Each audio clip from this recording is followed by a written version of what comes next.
Hello sa atin mga kapinagpala. Ayan, mag-rest muna po tayo ngayon. So today is Sunday at nag-ano po tayo, nag-walking na naman po tayo for 30 to 45 minutes. So ayan, so isang ikot pa ako niyan.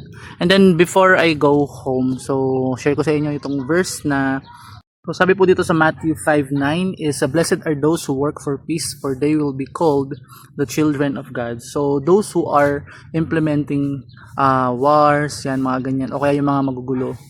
Okay tayo sa ano lang, sa simpleng araw lang natin na meron tayong naka-bump head, ganyan, and then talagang ano ka, asar na asar ka. So, ano ka ba? Are you the one na nag-i-initiate ng away or magagalit ka?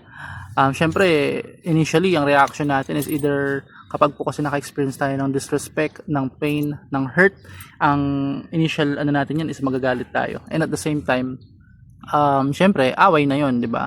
Pero sabi po ng salita ng Diyos na blessed are those daw po na talagang sinusunod niyo yung peace, na kung saan instead na makipag-away ka, no, hayaan mo na lang, just let it go, let it slide. And that actually happened to me na many times.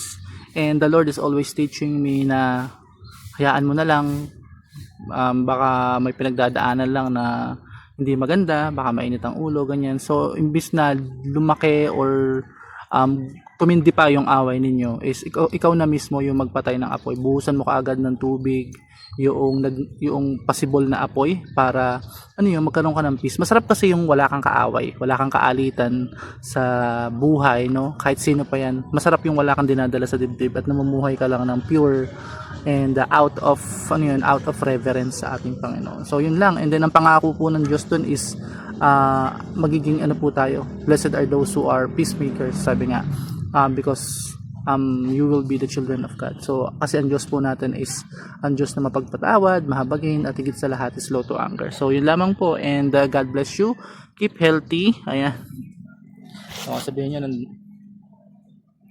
ayan, pahinga lang tayo sandali dito. This is our favorite spot na, no? Every time nakaka-relax po mag walking. Okay, salamat. God bless.